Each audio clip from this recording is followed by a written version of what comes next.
بما کسبت ایدی الناس، اور یہ فساد اس لیے ظاہر ہوا کہ لوگوں نے اعمال ایسے کیے ان کے اپنے ہاتھوں کی کمائی کی وجہ سے۔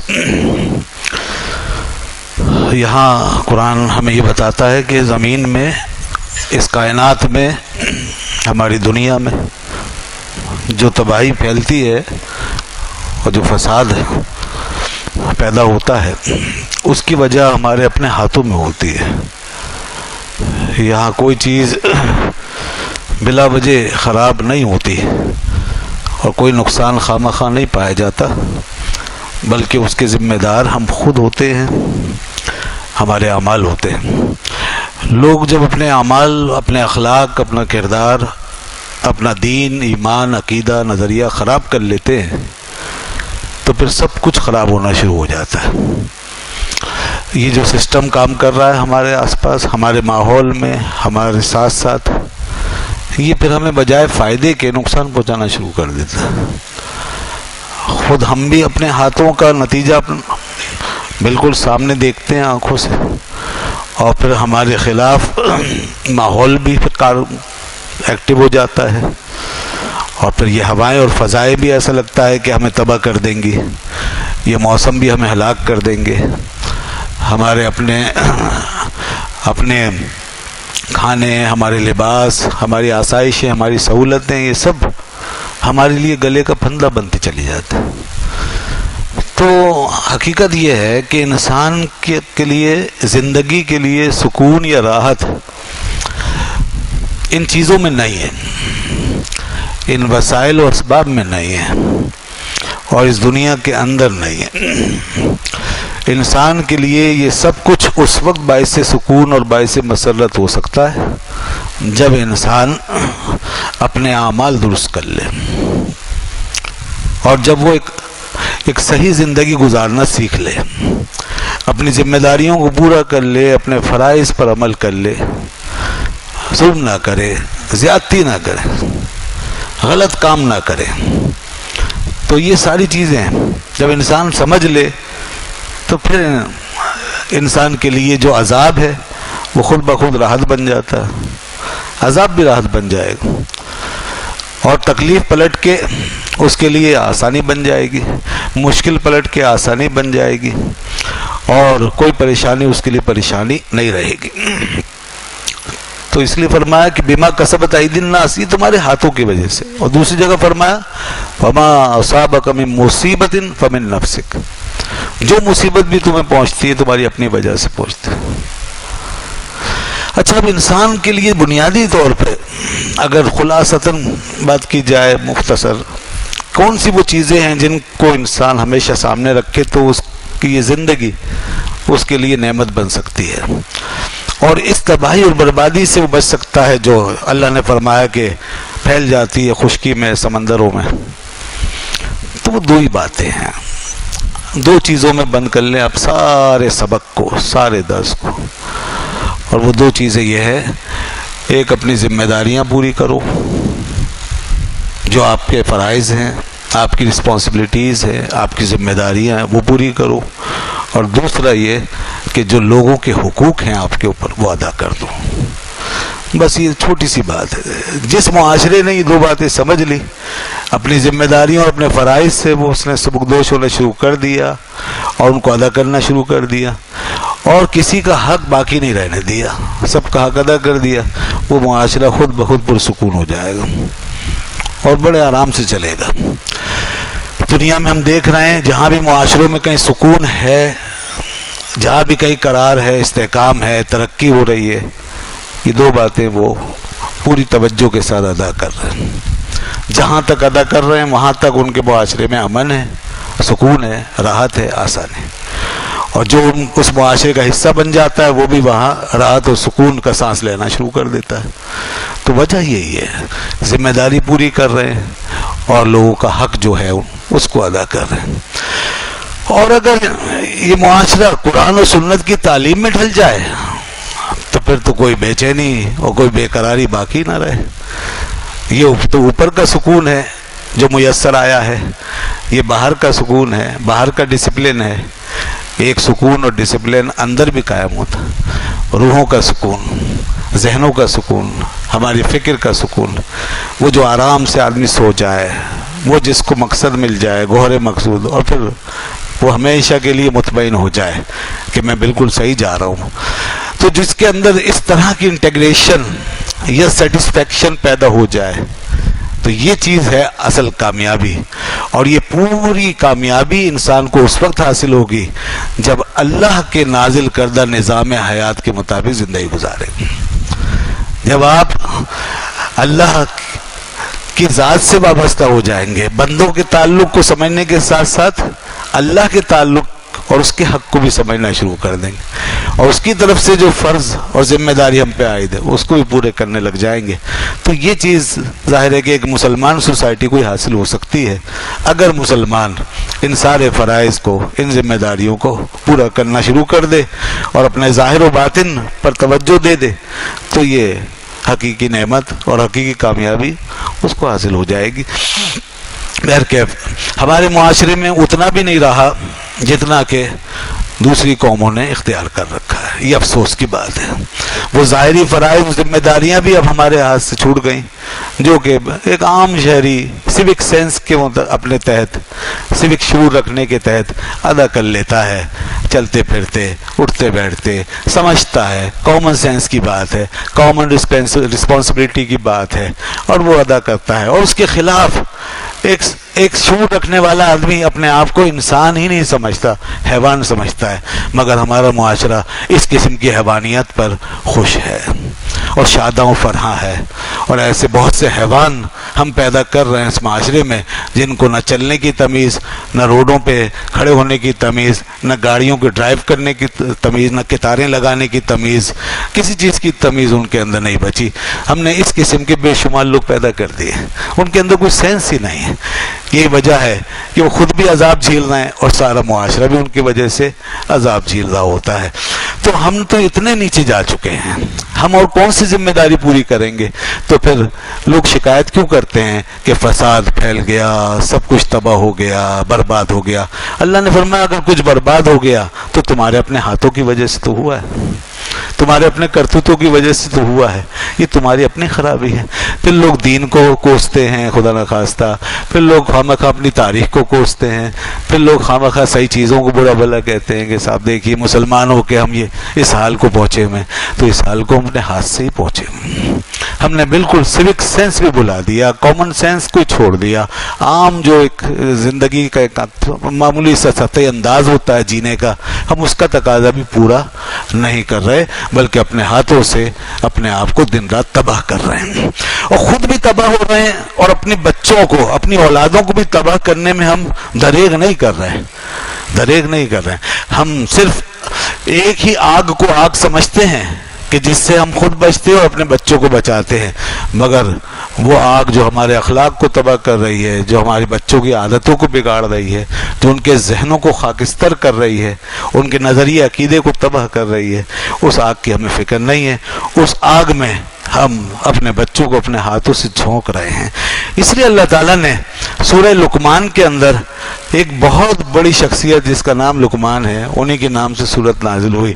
اللہ تعالیٰ نے یہ بتایا کہ دیکھو ہمارے نیک اور برگزیدہ بندے اور ذمہ دار بندے جو ہوتے ہیں وہ کس طرح اپنے فرائض پورے کرتے ہیں. وہ صرف تسبیح لے کر ہاتھ میں کونے میں بیٹھے نہیں رہتے کہ میرے اعمال میرے ساتھ اور ان بچوں کے اعمال ان کے ساتھ، یہ اب پل بڑھ کے جوان ہو گئے جو چاہیں کریں، ہمیں ان کی کیا فکر. یہ جو ہمارے معاشرے کی بے حسی ہے، اس بے حسی کو قرآن دور کرتا ہے اور یہ مثالیں دے کے بتاتا ہے کہ ایک باپ ہزاروں سال پہلے جب نہ ایسی تعلیم تھی، نہ یہ سائنس تھی، نہ ٹیکنالوجی تھی، مگر اپنے بچے کو وہ درس دے رہا ہے جس کی ضرورت ہزاروں سال کے بعد بھی ہے. وہی درس اور وہی اخلاقیات اور وہی کردار، وہی معیار ہے کہ اس سے 1 انچ نہ آگے نہ پیچھے. بالکل ہمیں اسی چیز کی ضرورت ہے آج بھی. قرآن مجید نے بتایا، فرمایا وَإِذْ قَالَ لُقْمَانُ لِابْنِهِ، دیکھو لقمان اپنے بیٹے سے کہہ رہے ہیں وَهُوَ يَعِظُهُ، اور وہ اپنے بیٹے کو نصیحت کر رہے ہیں. نصیحت یعظ واز کو کہتے ہیں، واز سے نکلا ہے نصیحت کرنا، یعنی اس طرح نصیحت کرنا کہ خوف پیدا کیا جائے کہ یہ جو تم کر رہے ہو اس کا انجام برا ہوگا، یا جو میں تمہیں کہہ رہا ہوں اگر تم نے عمل نہیں کیا تو اس کا انجام برا ہوگا، خطرہ ہے. تو یہ ہوتی ہے نصیحت، یہ ہوتا ہے واز. انہوں نے واز فرمایا، نصیحت فرمائی. اللہ تعالیٰ نے فرمایا، انہوں نے اپنے بیٹے سے کہا یا بنی انہا ان تک مثقال حبۃ من خردل، اے میرے بچے بے شک اگر کوئی چیز ایک رائی کے دانے کے برابر بھی ہو نا، فتکن فی صخرہ، اور وہ کسی چٹان کے اندر ہو، او فی السماوات، یا آسمانوں میں کہیں گم ہو. رائی کے دانے کے برابر ایک ذرہ کیا حیثیت رکھتا ہے اتنی بڑی فضا میں. او فی الارض، یا پھر زمین کی تہوں کے اندر کہیں وہ کھو گیا ہو، گم ہو گیا ہو. کون جانتا ہے، کون جان سکتا ہے؟ اللہ تعالیٰ فرماتا ہے، لقمان نے کہا اپنے بیٹے سے، یاتی بہ اللہ، میرا اللہ اتنا طاقتور ہے کہ وہ رائی کے دانے کے برابر کی چیز ان فضاؤں کے اندر کہیں بھی پائی جائے گی وہ اسے اٹھا کے لے آئے گا. وہ ایسا طاقتور ہے، وہ ایسا علیم و خبیر ہے، ایک ذرے سے بھی بے خبر نہیں ہے اپنی کائنات میں. تو اور میں کیا ہیں، وہ ہم سے کیسے بے خبر ہو سکتا ہے؟ اب چھپ کے کہیں کونوں میں، کہیں گوشوں میں کوئی بھی کام کر رہے ہو، یا من کی گہرائیوں میں کوئی بات سوچ رہے ہو یا کوئی ارادہ، تو اللہ اس سے بے خبر نہیں ہے. وہ سب کچھ نکال کے تمہارے سامنے رکھ دے گا. یہ پہلے خوف پیدا کیا، یہ عقیدہ اپنے بیٹے کے دل میں ڈالا کہ دیکھو تمہارا خدا وہ خدا ہے، اس کے بارے میں یہ سمجھ لو. اور اس کے بعد وہ فرماتے ہیں، فرمایا ان اللہ لطیف خبیر، بے شک اللہ تعالیٰ بہت ہی باریک بین اور سب سے چیزوں سے باخبر ہے. یا بنیا اقیم الصلاۃ، اے میرے بچے نماز کو قائم کرو، نماز پڑھو، نماز کو قائم کرو. وامر بالمعروف، اور نیکی کا حکم دو، لوگوں کو اچھی بات بتاؤ. آج ہمارے معاشرے میں کیا ہو رہا ہے، بچوں کو یہی نہیں بتایا جا رہا کہ نیکی ہے کیا، خیر کیا ہے، شر کیا ہے، صحیح کیا ہے، غلط کیا ہے، سچ کیا ہے، جھوٹ، یہی نہیں بتا انہیں. تو نیکی کا حکم کیا کریں گے، اچھی باتیں کیا بتائیں گے؟ جس معاشرے میں بچوں کو نیکی کے بات پھیلانے کا جذبہ ان کے اندر پیدا نہ ہو، روک ٹوک کرنے کا، کسی چیز کو، غلط کام کو روکنے کا جذبہ جس نسل میں پیدا نہ ہو سکے، وہ نسل تباہ ہو جاتی ہے. دنیا نے، ترقی یافتہ معاشروں نے قانون ایسا گھول گھول کے پلا دیا ہے اپنی قوم کو کہ قانون کی حد تک کہیں بھی وہ خلاف دیکھیں گے تو 10 سال کا بچہ بھی چونک جائے گا، یہ کیا ہو رہا ہے، یہ کام غلط ہو رہا ہے، یہ کام غلط ہو رہا ہے. ہزاروں آدمی دیکھیں گے یہ کام غلط ہو رہا ہے. یہ قانون کی تربیت ہے. اللہ تعالیٰ کی تربیت تو روحوں کی تربیت ہوتی ہے، اور اندر باطن کی تربیت، انسان کے اندر سے یہ تربیت نکلے. تو یہ شعور کہ کیا صحیح ہے کیا غلط بچوں کے اندر اگر پیدا ہو جائے تو آپ اپنی نسلوں سے اچھی امید رکھ لیں، اور آگے اپنے مستقبل کے بارے میں خود سمجھ جائیں کہ اب کیا ہمارے لیے آنے والا ہے. اور اگر بچوں میں یہ شعور نہیں تو پھر تباہی. خیر و شر کا فرق، اور خیر کو پھیلانا اور شر کو روکنا. ونہا عن المنکر، اے میرے بیٹے برائی کو روکو، برائی سے منع کرو. واصبر علی ما اصابک، اس راستے میں کچھ سختیاں بھی آئیں گی، ناگواری بھی آئے گی، مزاحمت بھی، تو فرمایا صبر کرو. اگر کوئی خلاف مزاج بات ہو جائے صبر کرو، کوئی تکلیف پہنچے صبر کرو. ان ذالک من عزم الامور، میرے بیٹے یہ بہت بڑے بڑے کاموں میں سے ہے، یہ اولو العزم لوگوں کے کاموں میں سے ہے، لوگوں کی باتوں سے ہے، جو اہل عزم ہوتے ہیں، عزم والے کام، ان باتوں میں سے یہ بات میں تمہیں بتا رہا ہوں. وہ فرما رہے ہیں وَلَا تُسَعِّرْ خَدَّكَ لِلنَّاسِ، اور دیکھو اپنے چہرے کو، اپنے منہ کو ٹیڑھا مت کیا کرو لوگوں کے لیے. منہ ٹیڑھا کر کے بات مت کرو. وہ جو تکبر سے اینٹ کر بات کرنے لگ جاتے ہیں نا، تو بچوں میں بھی یہ باتیں پیدا ہو جاتی ہیں، اور اس عمر سے یہ پیدا ہو جائے تو پھر دماغ میں ایسا تکبر بیٹھتا ہے اور ایسا ٹیڑھا پن طبیعت میں داخل ہوتا ہے کہ رہتی زندگی تک نہیں جاتا. طبیعتوں کی ٹیڑھ نکالیں، بچوں کے اندر سے. بچے نرم ہیں, یہ ٹیڑھ ایسی نکل جائے گی جیسے کوئی نرم چیز سے نکل جاتی ہے آسانی سے, لیکن جب وہ چیز سخت ہو جائے تو پھر ٹیڑھ نہیں نکلا کرتی.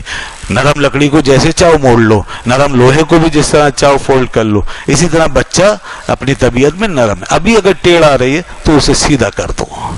ابھی اگر اس کا طریقہ, اس کا مینر, اس کا ایٹیکیٹ صحیح نہیں ہے, اس کا ایٹیٹیوڈ صحیح نہیں ہے, اس کا بیہیویئر صحیح نہیں ہے, اس کا رسپانس صحیح نہیں ہے, اس کو ابھی ٹھیک کر دو. نہیں بیٹا یہ غلط ہے, وہی چیز سمجھا رہے ہیں. شخصیت ڈھلنے جا رہی ہے بچے کے اندر, جو چیز آج پک جائے گی وہ پھر ہمیشہ کے لیے اس کے اندر راسخ ہو جائے گی. تو فرماتے ہیں کہ اپنا منہ ٹیڑھا کر کے بات نہ کرو. وَلَا تَمْشِ فِي الْأَرْضِ مَرَحًا, اور زمین میں اکڑ کے مت چلو. ان اللہ لا يحب كل مختال فخور, بے شک اللہ تعالیٰ کسی بھی اکڑنے والے کو, اترانے والے کو پسند نہیں کرتا, فخر کرنے والوں کو پسند نہیں کرتا, تکبر کرنے والوں کو پسند نہیں کرتا. مختال و فخور دو لفظ آئے. مختال وہ ہوتا ہے جو اندر سے اینٹا ہوا ہے, اپنی فکر میں ٹیڑھا ہے, اپنے آپ کو کچھ سمجھ کے چل رہا ہے, یہ مختال ہے. اور فخور وہ جس کا تکبر باہر آ جائے, جو اپنی باتوں سے, اپنی ورڈنگ سے, اپنے ایکشن سے اترانا شروع کر دے اور اپنے آپ کو جتانا شروع کر دے. بس یہ دو اللہ کو پسند نہیں ہے. اللہ کو عاجز منکسر مزاج لوگ پسند ہیں, عاجزی کرنے والے, انکساری کرنے والے لوگ وہ پسند ہیں. اسی لیے حضور اکرم صلی اللہ علیہ وسلم نے فرمایا کہ من تواضع للہ فقد رفعہ اللہ, جو اللہ کے لیے تواضع کرتا ہے اللہ اس کا رتبہ خود بلند کر دیتا ہے. تو تواضع, عاجزی, انکساری. بچوں کو یہ چیز اس طور پہ بتائی جائے کہ وہ چھوٹے ہیں اور بڑے جو ہیں ان کا حق کیا ہے.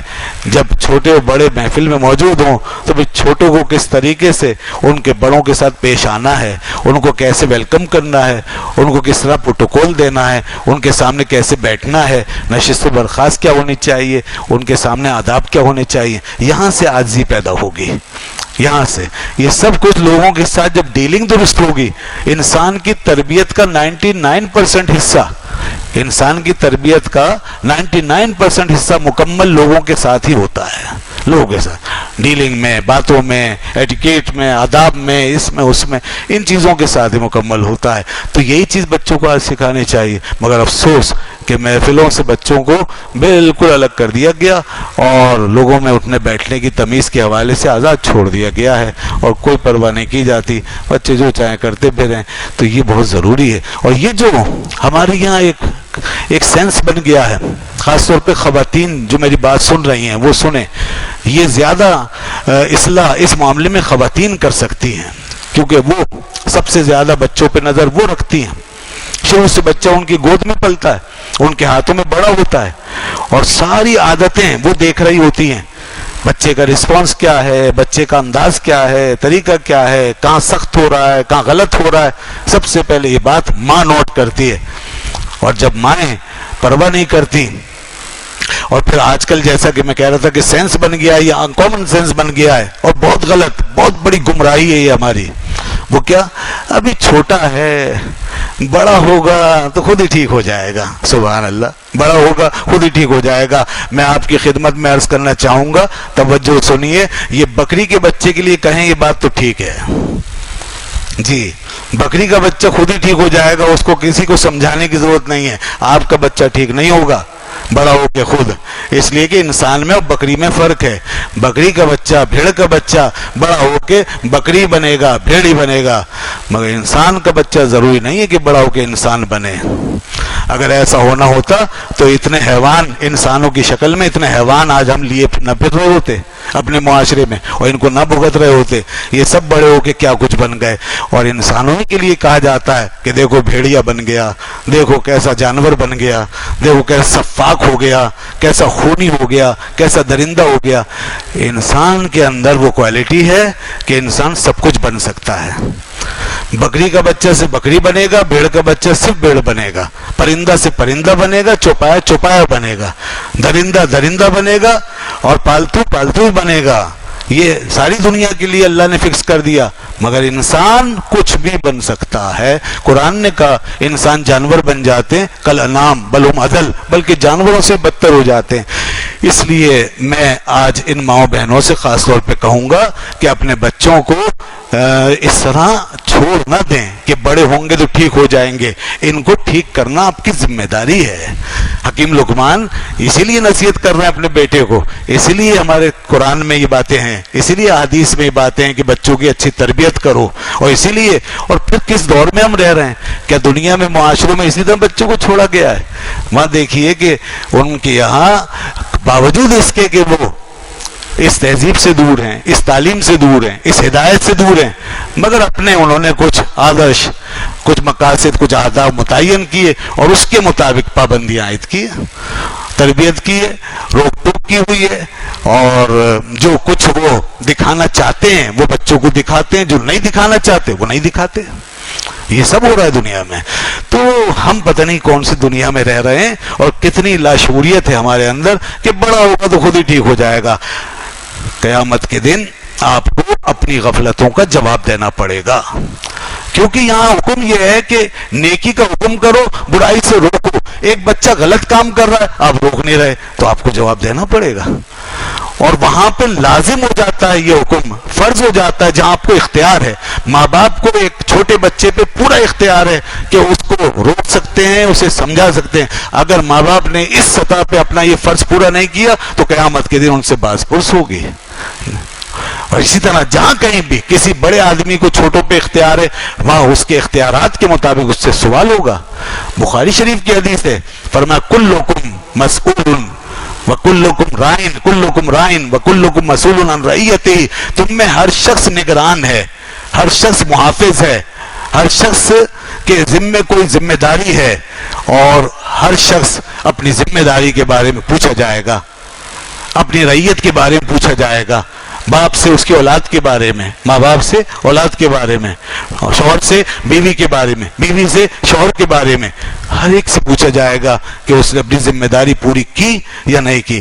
اگر اس سینس کے ساتھ ہم اٹھ جائیں تو ہمارے معاشرے میں انقلاب آ جائے گا. تو وہی باتیں, دو باتیں ہیں, سارا خلاصہ وہ دو باتوں میں کہ اپنی اپنی ذمہ داری پوری کرنے لگ جائیں. کچھ ذمہ داریاں آپ کی دیکھیے روایتی ہیں, جو آپ کے سماج کا حصہ ہیں, آپ کے گھر کے کوئی ایٹیکیٹس ہیں, آپ کے گھر کے کوئی رویے ہیں, کچھ آپ کی رسمیں ہیں, اگر شرع سے نہیں ٹکراتی تو آپ ان کا لحاظ کرتے ہیں. کچھ ذمہ داریاں آپ کی قانون کے حوالے سے ہیں, قانون آپ کا کچھ پابندیاں آپ پہ عائد کرتا ہے, ان ذمہ داریوں قانونی سطح, جیسے آپ کو لال بتی پر رکنا ہے اور ہری پر چلانا ہے, تو یہ کچھ قانونی ذمہ داریاں ہماری عائد ہو جاتی ہیں. اور پھر اس کے بعد اخلاقی ذمہ داریاں, جو ہمارے اخلاقیات ہیں ہماری سوسائٹی میں, جو ہمارا طریقہ ہے اس وقت کا, ہمارے اخلاقیات, اس کے مطابق ہمیں کچھ ذمہ داریاں پوری کرنی پڑتی ہیں. اور پھر اس کے بعد شرعی طور پر اللہ نے جو ہم پر ذمہ داریاں عائد کی ہیں پھر وہ ہیں ہمارے اوپر, جیسے نماز ہے, روزہ ہے, حج ہے, اور دینی معاملات ہیں. یہ سب اس طرح ہمارے اوپر ذمہ داریوں کا ایک سلسلہ ہے. ہمیں یہ ساری ذمہ داریاں پوری کرنی ہوں گی معاشرے کو اگر فساد سے بچانا ہے. اور اگر ان ذمہ داریوں سے ہم بآسن طریقے سے نہیں نمٹے تو پھر معاشرے میں اسی سطح پہ فساد پھیل جائے گا. جہاں قانون ٹوٹے گا, قانون شکنی ہوگی, وہاں اس کا فساد برپا ہو جائے گا. جہاں ہم عام اخلاقیات سے باہر نکلیں گے وہاں اس کا فساد برپا ہوگا. جہاں شریعت کی لگام اپنے منہ سے نکال کے ہٹا دیں گے وہاں اس حوالے سے فساد برپا ہو جائے گا.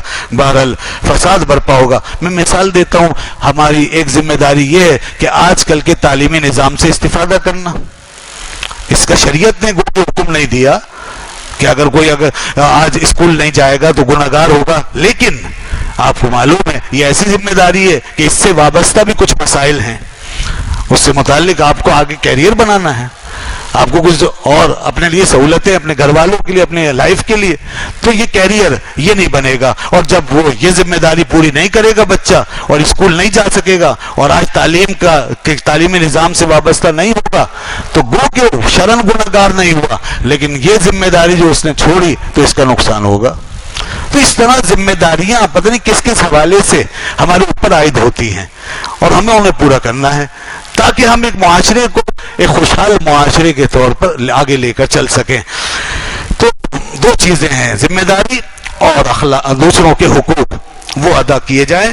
جب یہ دونوں کام ہونے لگیں گے معاشرہ خوشحال ہو جائے گا, ترقی یافتہ ہو جائے گا. اور دین کی اس چھاؤں کے اندر اور دینی تعلیمات کے اس ماحول میں تو پھر تو وہ مقام ہے کہ جہاں آدمی زمین پہ بسنے والے وہ آسمانوں کی سیر کر رہے ہوں گے اور دنیا میں رہنے والے جنت اپنی آنکھوں سے دیکھ رہے ہوں گے. دین کی آغوش میں یہ دین آپ کو اسی دنیا میں جنت کا سکون, اس کی لذت و حلاوت سے آگاہ کر دے گا اور اس کا ٹیسٹ اور مزہ یہاں آپ کو دلوا دے گا کہ یہ وہ دین ہے. یہ دین اس لیے آیا ہے تاکہ ہماری خوشحالی کو انتہا پر پہنچا دے, ہمارے سکون کو, ہمارے انٹیگریشن کو, ہماری سیٹسفیکشن کو, ہماری تسکین کو انتہا پہ پہنچا دے کہ جہاں آدمی کے لیے کوئی فکر نہ رہے اور بندہ مولا کا ہو جائے. مولا تو بندے کا ہے ہی, بندہ بھی مولا کا ہو جائے. اس کے بعد یہاں پر ایک مقام آیا ہے, وہ بھی میں آپ کے سامنے عرض کر دوں. ہو سکتا ہے آپ کے موبائلوں میں یہ آیت کسی نے بھیجی ہوئی ہو, SMS کر رکھی ہو. جیسے کہ میں پہلے بھی بتایا تھا کہ اس قسم کی کئی آیتیں ہیں جن کو صرف لفظوں کو SMS کر کے ان سے ایک عقیدہ نظریہ نکال لیا جاتا ہے اور یہ بڑا خطرناک ہو جاتا ہے.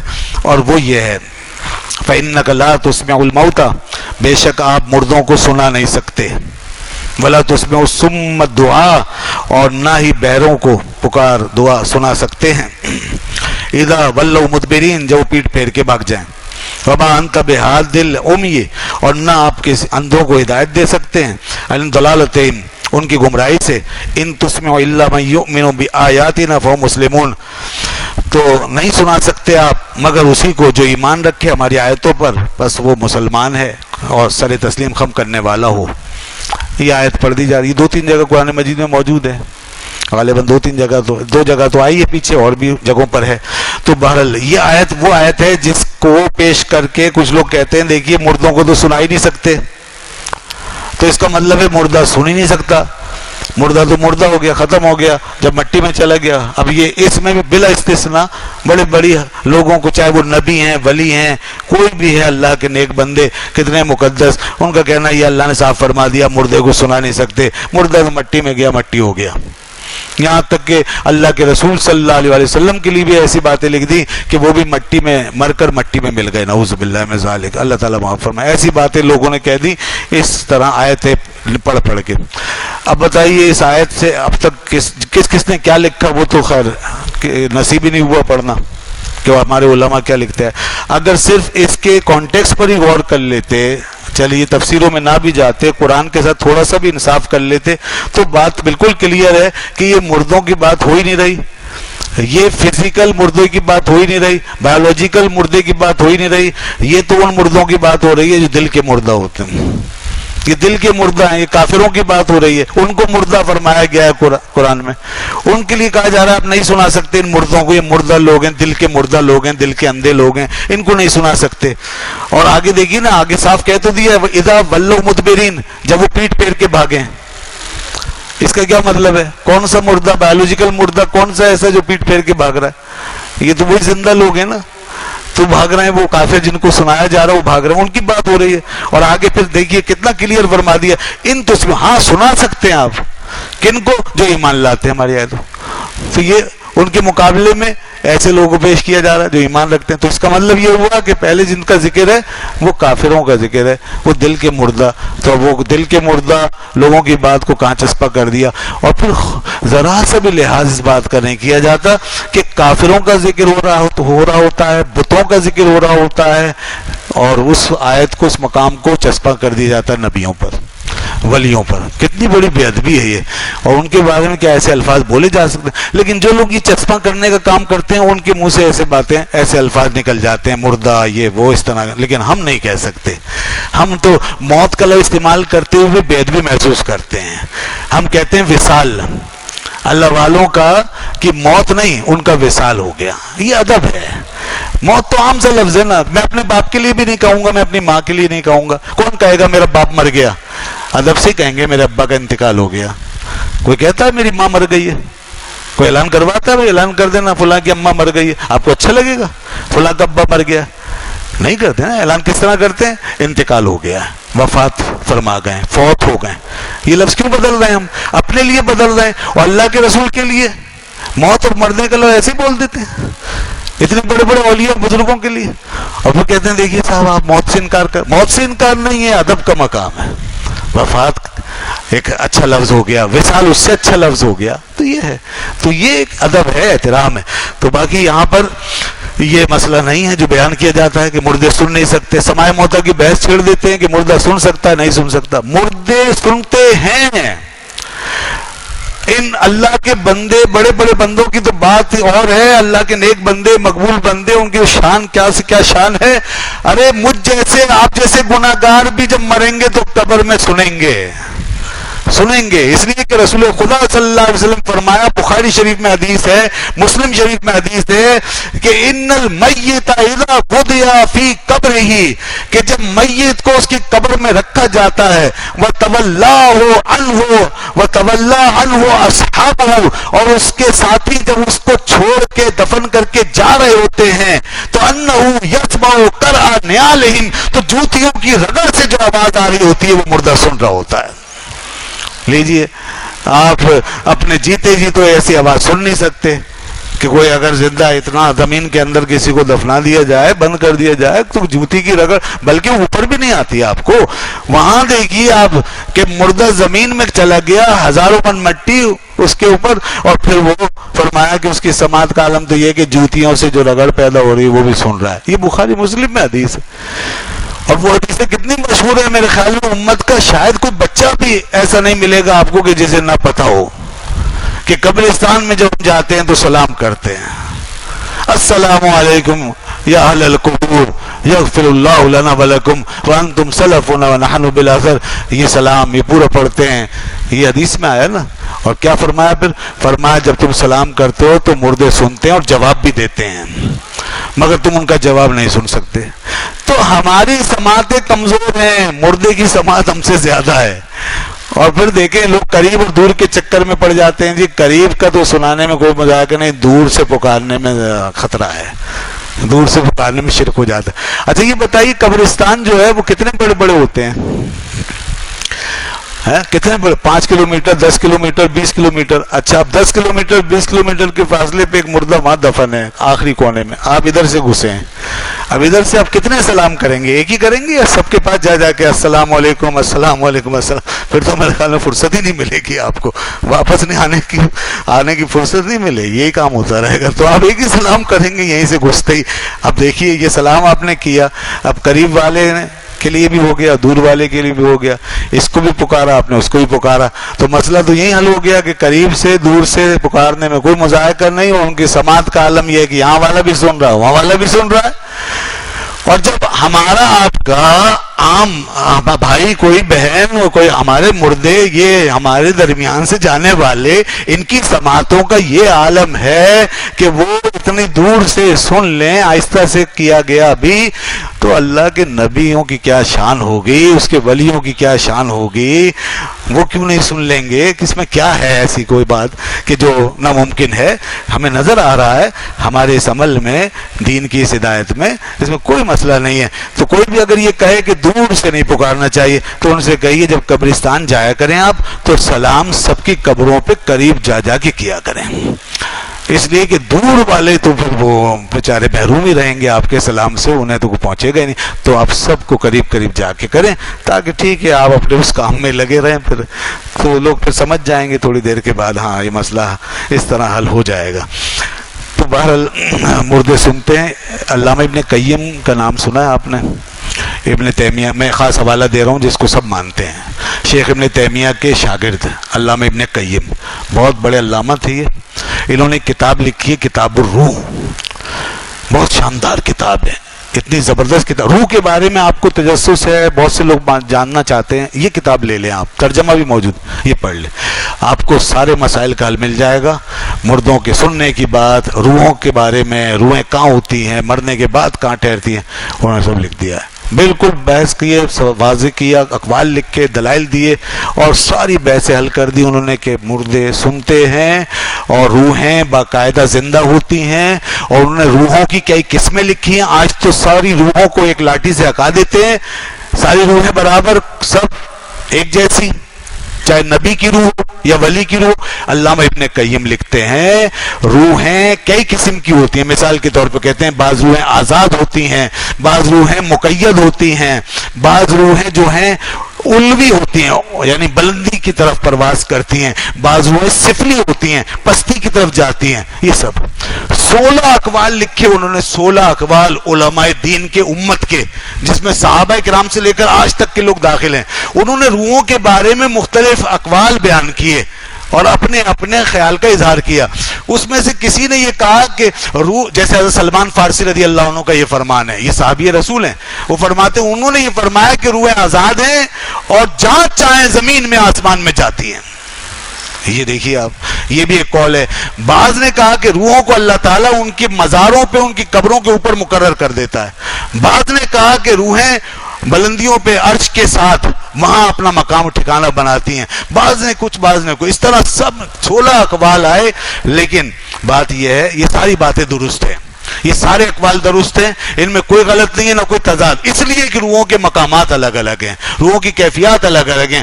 بعض روحیں قبروں کے اوپر رہتی ہیں، بعض روحیں آسمانوں پہ، بعض روحیں عرش کے ساتھ، بعض روحیں جو ہے وہ بلندیوں میں ہوتی ہیں، فضاؤں میں ہوتی ہیں، بعض روحیں کائنات میں سیر کر رہی ہوتی ہیں۔ یہ سب کچھ ہو سکتا ہے، لیکن اس کے باوجود علماء کا اس بات پہ اتفاق ہے کہ روحیں جہاں بھی ہو ان کا جسم سے تعلق رہتا ہے، اس پر اتفاق ہے، جسم سے تعلق رہتا ہے۔ اور دوسرا یہ کہ روحوں کے بارے میں یہ نہیں سمجھنا چاہیے کہ فلاں کی روح تو آسمانوں میں ہوگی، جنت میں ہوگی، عرش کے ساتھ ہوگی، تو وہ دنیا میں کیسے آ سکتی ہے اور دنیا کی اسے کیا خبر، یہ نہیں سمجھنا چاہیے، اس لیے کہ روحوں کا نظام بڑا مختلف ہے، یہ مادی فاصلے ہیں، یہ روح کے لیے کوئی چیز نہیں ہوتے، روح کے لیے ایک نقطے کے برابر ہوتے ہیں۔ روح آنے واحد کے اندر ہزاروں لاکھوں کروڑوں فاصلوں میلوں کے فاصلے پر بھی ہو تو وہ آنے واحد کے اندر کسی جگہ سے دوسری جگہ پہنچ سکتی ہے، اس میں کوئی ایسی بات نہیں ہے، یہ قرآن و حدیث سے ثابت ہے۔ جیسا کہ صحیح مسلم میں حدیث ہے، حضور اکرم صلی اللہ علیہ وسلم موسیٰ علیہ السلام کی قبر کے پاس سے گزرے، فرمایا جیسے میں گزرا تو میں نے دیکھا وہ کھڑے ہو کے نماز پڑھ رہے تھے، پھر اس کے بعد حضور براق کی رفتار سے پہنچے ہیں کہاں؟ بیت المقدس۔ وہاں فرماتے میں نے دیکھا موسیٰ علیہ السلام وہاں بھی موجود ہیں، نماز بھی ہو رہی ہے، موسیٰ علیہ السلام وہاں بھی موجود ہیں۔ پھر فرماتے ہیں میں 6 آسمان پہ جب پہنچا اسی رات کو، معراج کی رات کو، تو میں نے دیکھا موسیٰ علیہ السلام وہاں بھی موجود ہیں۔ تو بتائیے اب یہ ایک ہستی کہاں کہاں موجود ہے، یہ روح کی طاقت ہے۔ تو روح جو ہے وہ اس طرح سفر کرتی ہے، اس لیے یہ اس طرح کی باتیں جو جسم پہ قیاس کر کے کی جاتی ہیں کہ جسم جیسے ایک ہی جگہ رہتا ہے اور آہستہ آہستہ سفر کر سکتا ہے، تو روح کا معاملہ ایسا نہیں ہے، روح بیک وقت کئی جگہوں پہ پہنچ سکتی ہے، بس یہ روحانی قوت پہ ڈیپینڈ کرتا ہے۔ اللہ نے جس کو جتنی روحانی قوت دی ہے، جتنی صلاحیت دی ہے، وہ اسی طریقے سے پرواز کر سکتا ہے۔ نبیوں کی روح میں سب سے زیادہ طاقت ہوتی ہے، اس کے بعد جو جتنے بڑے مقام پر فائز ہے اس کی روح اتنی زیادہ قوی ہوگی، بلکہ انسان کے فوت ہونے کے بعد تو روح آزاد ہے، جس میں انصری کی قید سے نکل گئی، زیادہ طاقتور ہو گئی۔ دنیا میں حال یہ ہے، دنیا میں نے پہلے بھی عرض کیا، حضرت عمر رضی اللہ تعالیٰ عنہ جمعے کا خطبہ دے رہے ہیں اور نہاوند کے مقام پر لشکر جو ہے وہ وہاں لڑ رہا ہے مسلمانوں کا، ادھر خطبہ دے رہے ہیں، لیکن یہاں سے دیکھتے ہیں اور اس کو ہدایت دیتے ہیں۔ یہ کمال جسم کا نہیں ہے، روح کا ہے۔ اور کل ہی بات آئی کہ آصف بن برخیہ نے 1500 کلومیٹر کے فاصلے پہ ایک تخت کو آنے واحد میں ایسے لا کے رکھ دیا کہ پتہ بھی نہیں چلا، پلک جھپکتے۔ یہ کمال جسم کا نہیں، روح کا ہے۔ قرآن بھی بتا رہا ہے، حدیث بھی بتا رہی ہے کہ روح کا کمال جسم کے اندر رہتے ہوئے بھی ظاہر ہونا شروع ہو جاتا ہے، اور فوت ہونے کے بعد تو پھر روح آزاد ہے، پھر تو جسم کی پابندی بھی نہیں ہے، تو اس لیے اس وقت روحانی قوت اس کی بڑھ جاتی ہے۔ تو اس لیے ہم ان روحوں کو اس طریقے سے مانتے ہیں، اور ان ہستیوں سے اگر کسی کا رابطہ تعلق بن جائے کوئی روحانی طور پہ تو وہ اس کو فیض یاب کر سکتے ہیں، اور ان ہستیوں سے فیض ملتا ہے اسی وجہ سے۔ اور یہ بزرگان دین اور اللہ کے نیک بندے زمین میں سیر کر رہے ہوتے ہیں۔ جناب آپ کا اگر ایمان تازہ ہے، زندہ ہے، اور آپ تاریخ سے جڑے ہوئے ہیں، آپ سے مراد میری وہی لوگ جو ان مسئلوں میں سوالات کرتے ہیں، تو وہ لوگ ذرا غور کریں، پاکستان جب بن رہا تھا، لوگوں نے کتابوں میں لکھا ہے، یہ پاکستان جب بن رہا تھا تو اس وقت ہندوستان کے ساتھ جو معاملے چلے، بلکہ پاکستان بننے کے بعد کی بات ہے، جو لڑائی ہوئی اور ہندوستان نے حملہ کیا تھا 65 کی جنگ میں، 65 کی جنگ میں آ جائیے، اس وقت کی بات ہے، 65 کی جنگ میں لوگوں نے دیکھا کہ کتنے اللہ کے نیک بندے نہ جانے کون تھے، روحانی طور پر وہ یہاں پاکستانی فوج کے ساتھ شانہ بشانہ لڑنے میں شریک تھے۔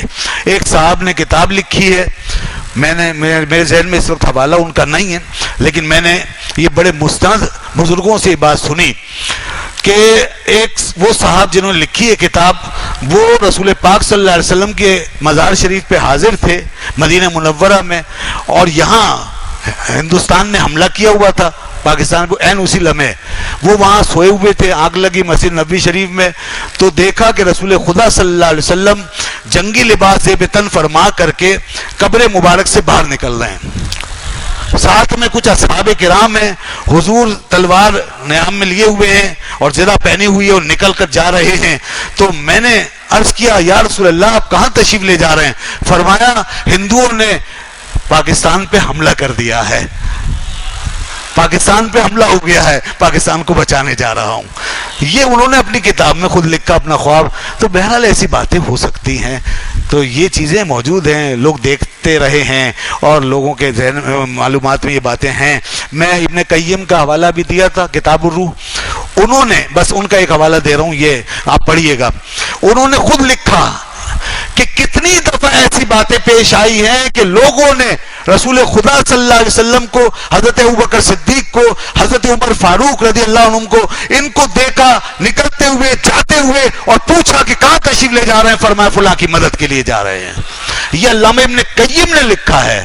میں چلیے اگر میری بات معتبر نہیں ہے، غیر مستند ہے، تو یہ ابن قیم نے جو لکھ دیا آج سے سینکڑوں سال پہلے، تو یہ اس وقت بھی ایسی باتیں ہوئی ہیں اور آج بھی ایسی باتیں ہم سن رہے ہیں۔ اس کا مطلب ہے کہ یہ سب کچھ جاری و ساری ہے، رسول خدا صلی اللہ علیہ وسلم اور اللہ کے نیک بندے مدد فرمانے کے لیے آتے ہیں، جب اللہ جتنا اللہ چاہتا ہے اس کی عطا سے، اس کے اذن سے، ایسا نہیں کہ اللہ کی مرضی کے بغیر آ جاتے ہیں۔ اللہ نے یہ دیا ہے، اسی کے اذن سے، اسی کی اجازت سے یہ سلسلہ جاری و ساری ہے اور یہ مدد ہمیں ملتی ہے۔